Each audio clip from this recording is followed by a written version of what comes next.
नमस्कार, आप देख रहे हैं उत्तराखंड का नंबर 1 लोकप्रिय डिजिटल न्यूज चैनल पहाड़ टीवी और मैं हूं आपके साथ स्मिता पटवार। चलिए रुक करेंगे उत्तराखंड की तमाम बड़ी खबरों का, लेकिन उससे पहले एक नजर आज की हेडलाइंस पर। पूर्व मुख्यमंत्री हरीश रावत के बदले सुर, अब दलित चेहरे को बनाना चाहते हैं सीएम। उत्तराखंड की सियासत में एक बार फिर मचा हड़कंप, भाजपा के एक और विधायक ने उठाया चुनाव में भीतरघात का मुद्दा। मुंशियारी के मतकोट क्षेत्र में जेसीबी मशीन अनियंत्रित होकर गहरी खाई में गिरी, मजदूर की दर्दनाक मौत, ऑपरेटर फरार। प्रेमी के साथ मिलकर प्रेमिका ने की पति की हत्या, 3 अभियुक्त गिरफ्तार। सितारगंज उप जिलाधिकारी ने अवैध खनन के खिलाफ की बड़ी कार्रवाई, ओवरलोड 10 वाहन किए सीज। शेयर मार्केट में पैसा लगाने के नाम पर साइबर ठगों ने की 17 लाख की ठगी, मुकदमा हुआ दर्ज। उत्तराखंड विधानसभा चुनाव से पहले पूर्व सीएम हरीश रावत ने दलित चेहरे को मुख्यमंत्री बनाने की बात कही थी, लेकिन मतदान के बाद से वह खुद को मुख्यमंत्री बनाने या घर बैठने की बात कहते नजर आने लगे थे। वहीं इन सब के बीच उन्होंने फिर से दलित सीएम का राग अलापना शुरू कर दिया है, जिसको लेकर एक बार फिर उत्तराखंड में राजनीति तेज हो गई है। आपको बता दें कि मतदान खत्म होते ही हरीश रावत मुख्यमंत्री पद को लेकर लगातार बयानबाजी कर रहे हैं। चुनाव से पहले हरीश रावत ने किसी दलित को उत्तराखंड का मुख्यमंत्री बनाने की इच्छा जाहिर की थी और इसके ठीक बाद उन्होंने यशपाल आर्य और उनके बेटे को कांग्रेस में शामिल करवाया था। इसके बाद हरीश रावत का नया बयान सामने आया था कि प्रदेश में मुख्यमंत्री वही बनेगा जिसे विधायक अपना नेता चुनेंगे। उसके कुछ ही दिनों बाद हरीश रावत ने खुद के मुख्यमंत्री बनने या घर बैठने की बात तक कह डाली। वहीं एक बार फिर से हरीश रावत ने सीएम पद को लेकर दलित चेहरे का राग छेड़ा है। उन्होंने कहा वह भी चाहते हैं कि पंजाब की तरह उत्तराखंड में भी किसी दलित चेहरे को मुख्यमंत्री बनाया जाए और वे अपने राजनीतिक करियर में एक बार ऐसा देखना चाहते हैं। वहीं हरीश रावत के इस नए बयान से उत्तराखंड में राजनीति गर्मा गई है। हरीश रावत के दलित चेहरे को मुख्यमंत्री बनाने को लेकर भाजपा हमलावर दिखाई दे रही है। भाजपा प्रदेश प्रवक्ता रविंद्र जुगरान ने कहा है कि हरीश रावत अपने बयानों से हमेशा लड़ते रहे हैं। अब जब अपनी सरकार बनने का दावा हरीश रावत कर रहे हैं तो दलित को छोड़कर खुद मुख्यमंत्री बनने की जद्दोजहद में जुट गए हैं। उत्तराखंड विधानसभा चुनाव 2022 में बीजेपी प्रत्याशी लगातार अपनी ही पार्टी के पदाधिकारी और कार्यकर्ताओं पर भीतरघात का आरोप लगा रहे हैं। अब उत्तरकाशी जिले की यमुनोत्री विधानसभा सीट से बीजेपी प्रत्याशी केदार रावत ने प्रदेश संगठन के पदाधिकारियों पर चुनाव के दौरान भीतरघात कर उन्हें हरवाने की कोशिश करने का आरोप लगाया है। केदार रावत का कहना है कि जिन भी पदाधिकारियों ने चुनाव में निष्क्रियता दिखाई है, संगठन उनकी समीक्षा कर रहा है, जल्दी पार्टी उन पर कार्रवाई करेगी। आपको बता दें कि भारतीय जनता पार्टी में विधानसभा चुनाव पूरा होने के बाद अब अंतर्कलह सामने आ रही है। सबसे पहले हरिद्वार जिले की लक्सर विधानसभा सीट से बीजेपी प्रत्याशी संजय गुप्ता ने पार्टी पदाधिकारियों पर भीतरघात का आरोप लगाया था। संजय गुप्ता ने तो बीजेपी प्रदेश अध्यक्ष मदन कौशिक को गद्दार तक कह दिया था और उन पर पार्टी विरोध करने का आरोप लगाया था। इसके बाद काशीपुर और चंपावत विधानसभा सीट के प्रत्याशियों ने भी पार्टी के कई पदाधिकारियों पर भीतरघात का आरोप लगाया था। वहीं अब यमुनोत्री विधानसभा से प्रत्याशी केदार रावत ने संगठन के पदाधिकारियों पर चुनाव के दौरान निष्क्रियता का आरोप लगाया है। केदार रावत का कहना है कि उनकी विधानसभा में निष्क्रियता के चलते पार्टी को नुकसान हो सकता है। संगठन इसकी समीक्षा कर रहा है। मैं यमुनोत्री विधानसभा क्षेत्र की महान जनता का, आदरणीय भाई और बहनों का, आदरणीय बुजुर्गों का, नौजवान साथियों का बहुत बहुत आभार व्यक्त करता हूं, धन्यवाद करता हूं कि उन्होंने चुनाव में जो उत्साह दिखाया और निष्ठापूर्वक कार्य करने के लिए मैं सभी कार्यकर्ता साथियों का भी आभार व्यक्त करता हूं।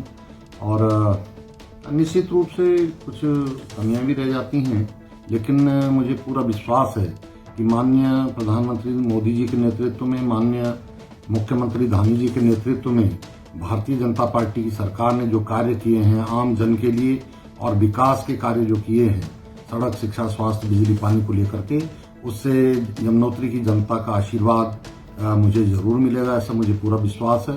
और हाँ, कुछ लोगों ने हो सकता है कि निष्क्रियता दिखाई हो, लेकिन वो ज़्यादा उसका कोई असर नहीं होने वाला है।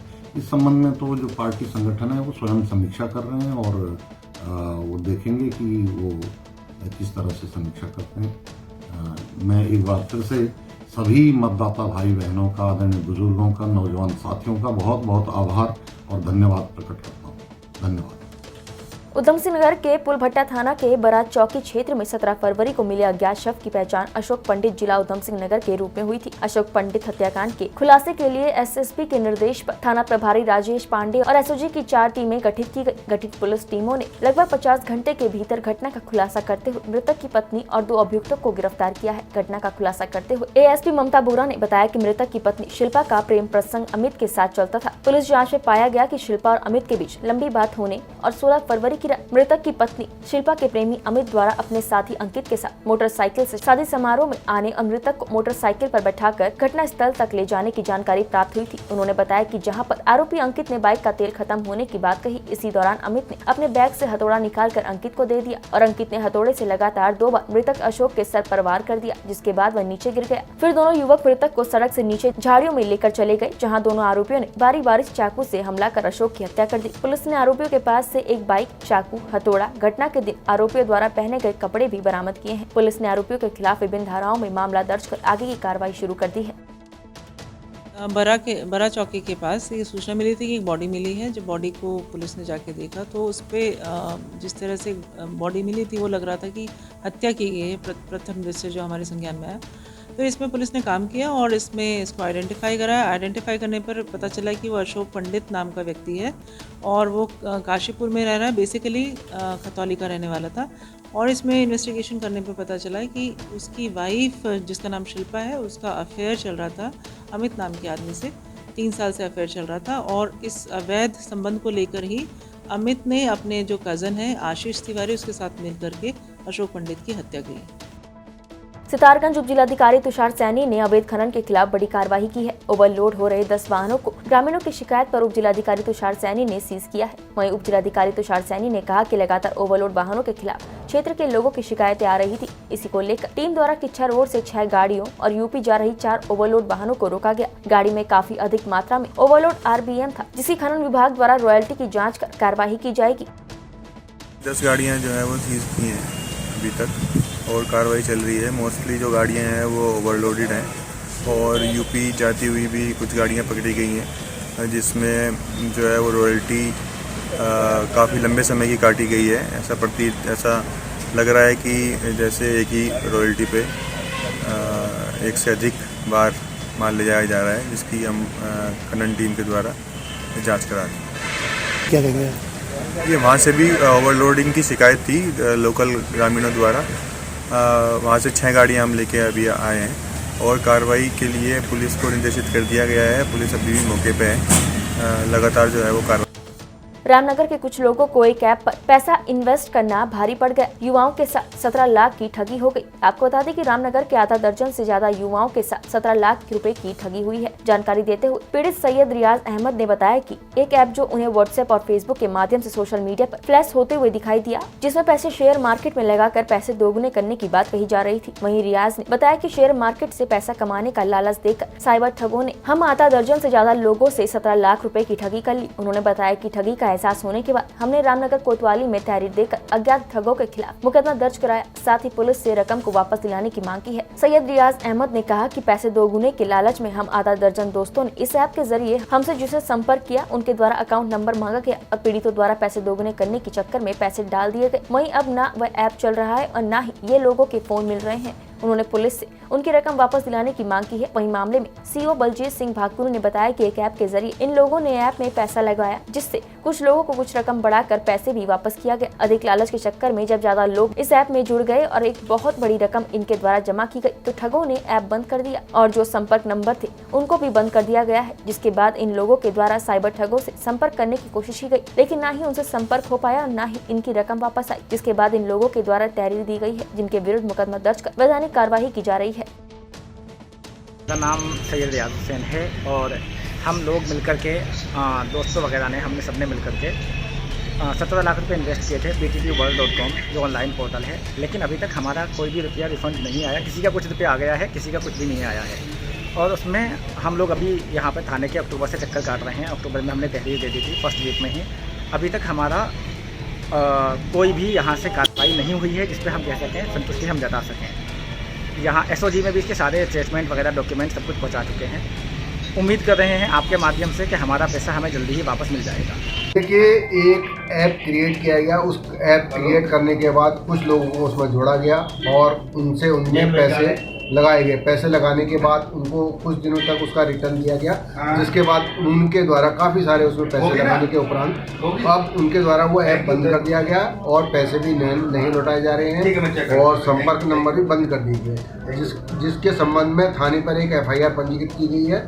FIR पंजीकृत होने के बाद विवेचना की जा रही है, जिसमें करीब 17 लाख रुपए की इनसे एसओजी बागेश्वर और थाना कपकोट पुलिस की संयुक्त टीम ने अवैध मादक पदार्थ की तस्करी कर रही एक विदेशी महिला को लगभग 1.40 किलोग्राम अवैध चरस के साथ गिरफ्तार किया है। पुलिस अधीक्षक बागेश्वर द्वारा युवाओं में बढ़ते हुए नशे की प्रवृत्ति पर प्रभावी अंकुश लगाए जाने और अवैध शराब, मादक पदार्थों की तस्करी और बिक्री करने वालों पर प्रभावी अंकुश लगाते हुए कड़ी कार्रवाई किए जाने के संबंध में समस्त थाना प्रभारी और प्रभारी एसओजी बागेश्वर को आवश्यक निर्देश निर्गत किए गए हैं। उक्त क्रम पुलिस उपाधीक्षक अंकित कंडारी ने ऑपरेशन के पर्यवेक्षण में बीती 18 फरवरी को थाना कपकोट पुलिस और एसओजी टीम महिला उप निरीक्षक खस्ती बिस्ट द्वारा मुखबिर की सूचना पर संयुक्त टीम से थाना कपकोट क्षेत्रांगत अवैध मादक पदार्थों की चेकिंग के दौरान खाई बगड़ नया पुल तिराहे के पास संदिग्ध महिला निवासी फ्रेंड से पूछताछ और चेकिंग किए जाने पर उक्त महिला के कब्जे से अवैध चरस बरामद की गई। कुल बरामद अवैध चरस के साथ संयुक्त टीम द्वारा मौके से अभियुक्त को गिरफ्तार कर उक्त के विरुद्ध थाना कपकोट में NDPS एक्ट के तहत अभियुक्त पंजीकृत किया गया।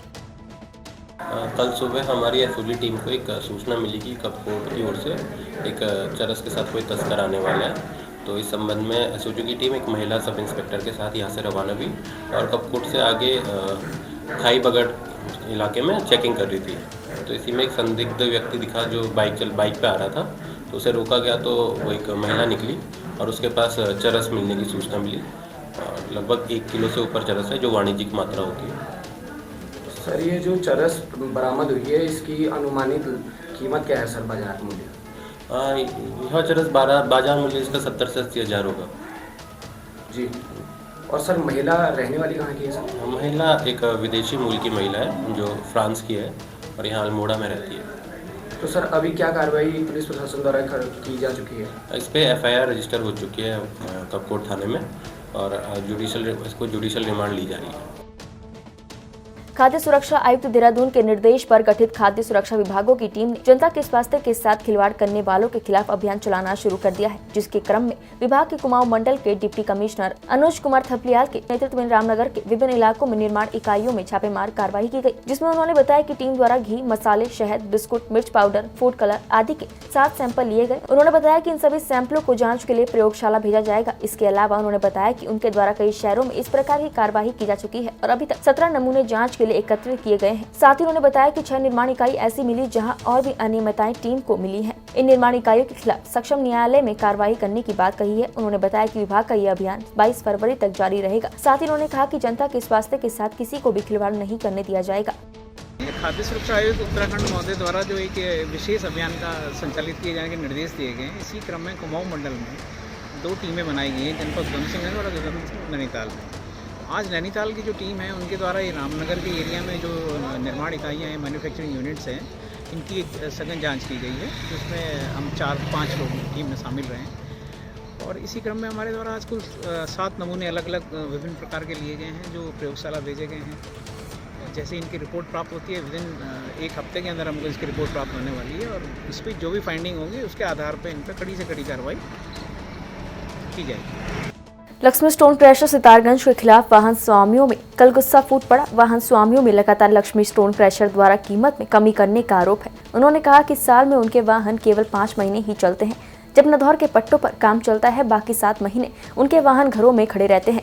और इसी के साथ उन्होंने कहा कि सीजन में स्टोन क्रशर द्वारा लगातार कीमत घटाकर उनसे खरीद की जा रही है। वाहन स्वामियों ने लक्ष्मी स्टोन क्रशर पर यह भी आरोप लगाया है कि टनकपुर से 180 कुंटल क्षमता वाले ट्रक में ओवरलोड 400 और 500 कुंटल माल बिना रॉयल्टी और बिना किसी कागज के लक्ष्मी स्टोन क्रशर को दे रही है, जिसके कारण स्टोन क्रशर हमारे माल का रेट आए दिन कम करता है। ऐसे में माल का सही मूल्य न मिल पाने के कारण वाहन स्वामियों ने स्टोन क्रशर की मनमानी पर आंदोलन करने की चेतावनी दी और कहा कि अगर उनके माल का सही रेट नहीं दिया गया तो वो अपने परिवार सहित धरने पर बैठ जाएंगे।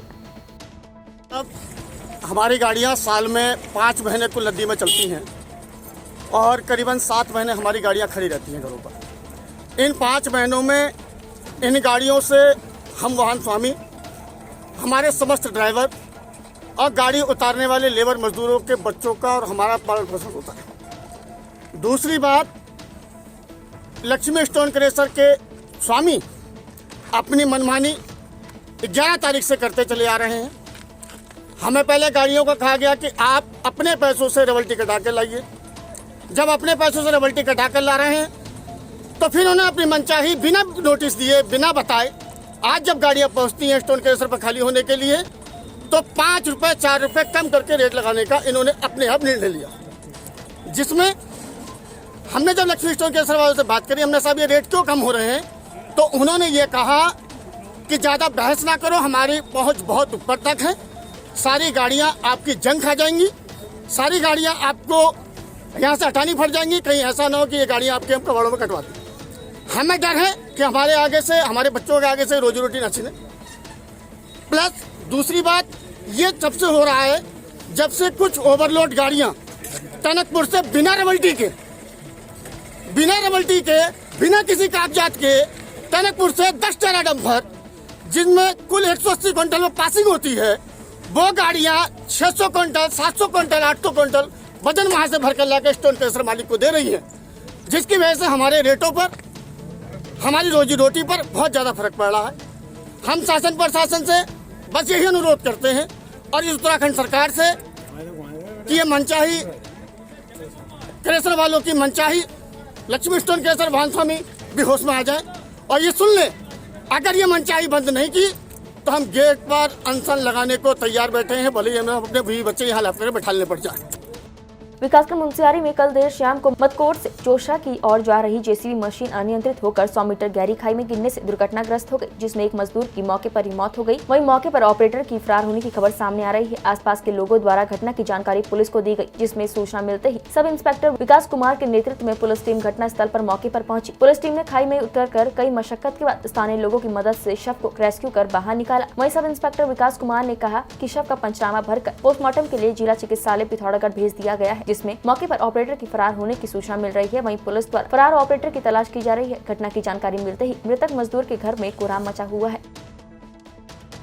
विधानसभा के देवाल विकासखंड में ताजपुर गांव को जोड़ने वाली सड़क पर कार्यदायी संस्था एनपीसीसी द्वारा सड़क कटिंग का कार्य कराया जा रहा है, लेकिन सड़क निर्माण के दौरान ठेकेदार द्वारा की जा रही मनमानी पर विभाग भी चुप्पी साधे हुए है। तकरीबन 5 किलोमीटर की दूरी की इस सड़क पर विभाग के अधिकारियों के मुताबिक लगभग 8 डंपिंग जोन खानापूर्ति के लिए बनाए तो गए हैं, लेकिन स्थानीय ग्रामीणों, जनप्रतिनिधियों और कैमरे में कैद तस्वीरें बताती है कि ठेकेदार द्वारा सड़क कटिंग का मलबा डंपिंग जोन में डालने की बजाय मन मर्जी से इधर उधर डाल दिया गया है, जिससे देवाल वान मोटर मार्ग पर मलबा गिरने के साथ ही काश्तकारों की खेती को भी नुकसान हुआ है। वहीं वन क्षेत्र में बांज बुरांस के पेड़ों को भी क्षति पहुंची है। वन विभाग के अधिकारी पहले भी वन क्षेत्र में मलबा डालने से हुए नुकसान का आंकलन कर ठेकेदार पर तकरीबन 75,000 का जुर्माना भी लगा चुके हैं, लेकिन ठेकेदार जुर्माने के बाद भी अपनी मनमानी से बाज आने को तैयार नहीं। हालांकि शनिवार को ब्लॉक प्रमुख देवाल दर्शन दानू और नायब तहसीलदार अर्जुन बिष्ट के साथ जाँच के लिए पहुंची वन विभाग की टीम ने नुकसान का दोबारा आंकलन कर कार्रवाई की बात कही है।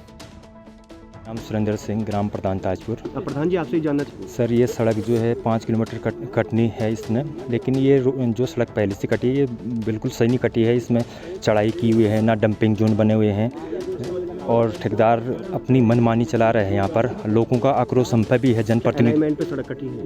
अलाइनमेंट पे भी नहीं है, जहाँ थोड़ा सा विवाद हुआ वहाँ ऊपर नीचे किया है इनने। डंपिंग जोन कितने बने यहाँ पे? डंपिंग जोन अभी तो दिखने को 1-2 दिख रहे हैं यहाँ पर वो भी उतने हिसाब से नहीं बने। जहाँ मिट्टी डाली गई है? मिट्टी थोड़ा बहुत डाली है, ज़्यादा तो बाकी और मलबा कहाँ फेंका? बाकी मलबा खेतों के लिए, जो अन्य खेतों में भी नुकसान हुआ है। जो ये मलबा काटा वहीं फेंका गया है क्या मलबा? ना वहाँ नहीं काटा हुआ है, अदर खेतों में गया हुआ है मलबा। लोगों के काफ़ी खेतों को नुकसान हुआ है, जिससे कि लोग काफ़ी नाखुश भी हैं। जो उम्मीदें थी लोगों की सड़क से, लेकिन लोग आज खुश नहीं उतने।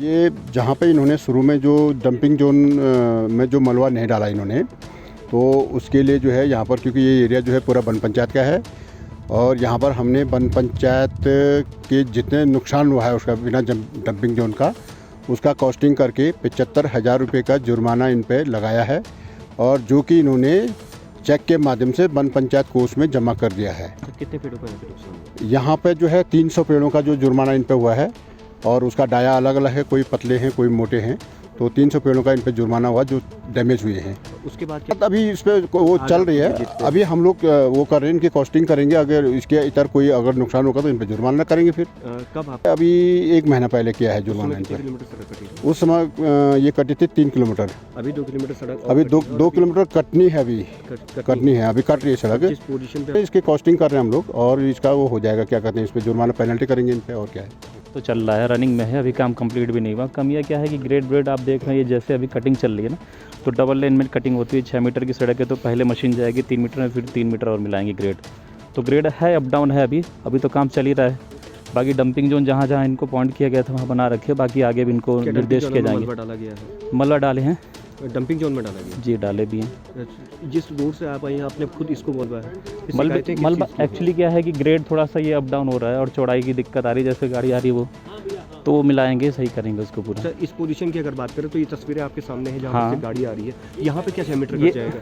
हाँ, 6 मीटर नहीं, यहाँ तो 9-10 मीटर होगा ना, सुपर ये HP बैंड है ना, तो यहाँ पे चढ़ाई होती है थोड़ी, तो जिसको चौड़ा करके मिलाया जाएगा। आपके मुताबिक डंपिंग जोनों में पूरा मलबा डाला गया है? जी, डाले। तो ग्रामीण है और जनप्रतिनिधियों के द्वारा लगातार शिकायत मिल रही थी कि जो ताजपुर लगा कांडी सड़क है जिसका निर्माण चल रहा है उसमें काफ़ी अनियमितताएं हैं।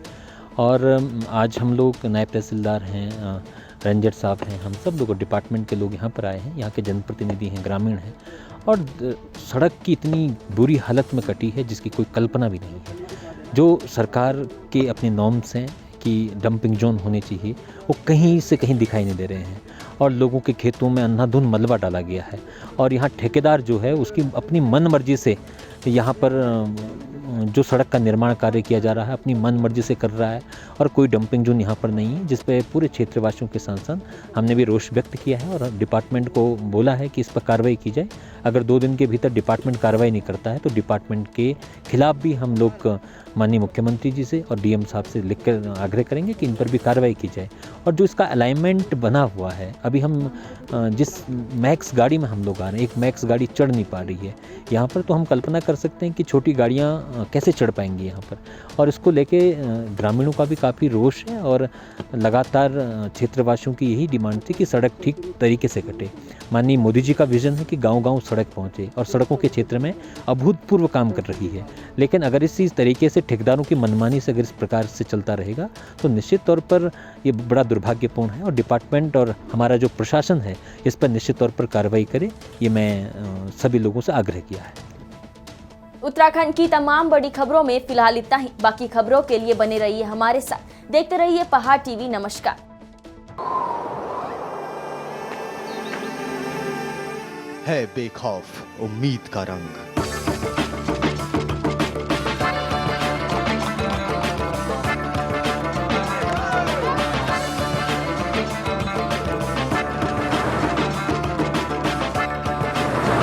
है आस्था भी।